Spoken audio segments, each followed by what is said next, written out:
So now it's time to add our hearts. And all we're going to do is just kind of place them on the board wherever we think they look cute. Kind of like if they spilled out of the box. And if you can get them to stand up, great.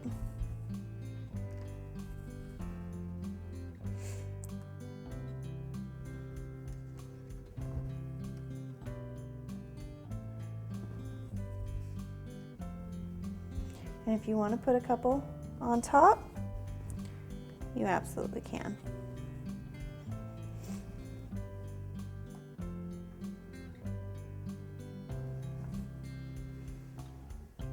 Here we are.